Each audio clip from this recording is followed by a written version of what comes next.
Well, the package seeming to be what's needed, where we have this clear commitment from the eurozone to provide 30 billion in loans this year, another 10 to 15 billion from the IMF as well, and potentially more to come. What's your overall view on what's come to the fore here?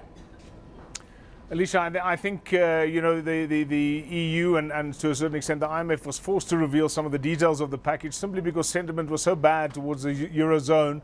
It was actually threatening to drag the global sentiment into a much more negative cycle.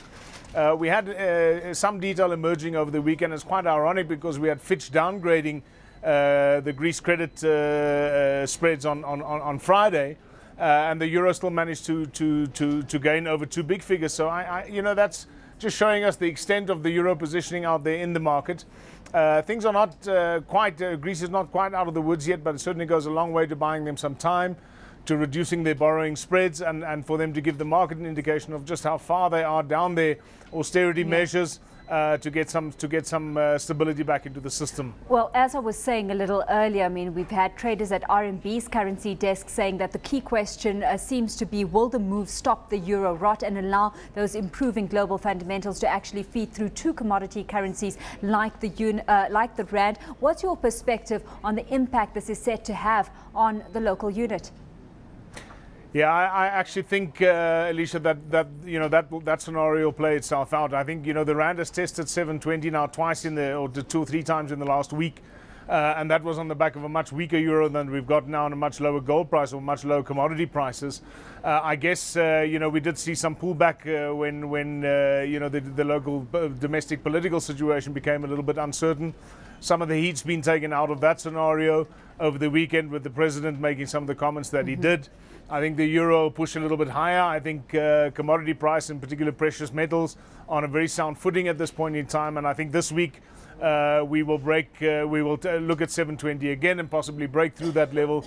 The key question for me is a close below 716 on a weekly and a daily basis. If we get below that, certainly the rand can push a lot stronger. You've just touched on some of the socio-political impacts that are currently at play on the local unit. In light of everything that's happening on a global scale, I mean, just how much influence are happenings here in South Africa having on the local unit's direction?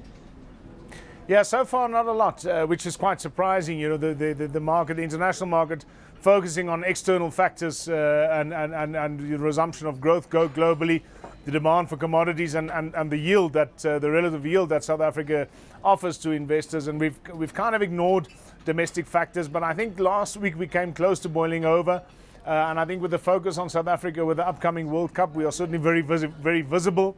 Some of the fringe media in the UK, we've seen some of those reports come out about the domestic situation. And I think, some of these things could be alarming, not necessarily, well, very definitely for the rand, but for the economy as a whole.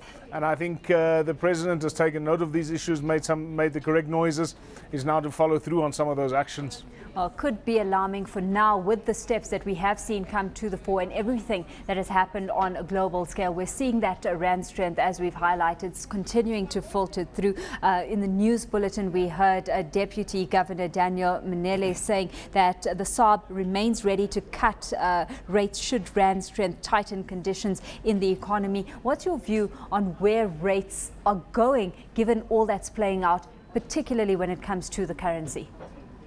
Well, there's very little doubt, Alishia, that there's not a lot of inflationary pressure in the system.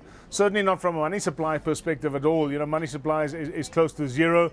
Credit growth is still struggling. The inflationary pressure is coming from the demand side.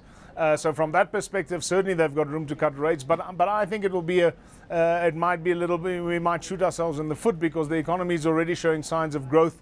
And what you don't want to do is create inflationary pressures further down the road that forces you to hike rates further than you necessarily would have. That puts you back in the same scenario again. So it is a bit of a tightrope. I think when you start playing with interest rates to try and manage your currency and the currency expectations, that's a dangerous path to follow. And I think, the Reserve Bank people are very prudent, and I think we've got some very good minds there And I think, certainly if the rand shows very, very strong signals, it would play into their hand. But I think they would, I don't think it's a serious threat at all to manipulate interest rates to try to manage your currency levels. Well, certainly in a context where we've got industrial tension starting to heat up, of course, with some of the larger trade unions starting to start their negotiations well into double digits as well. David, we're going to have to leave that conversation there.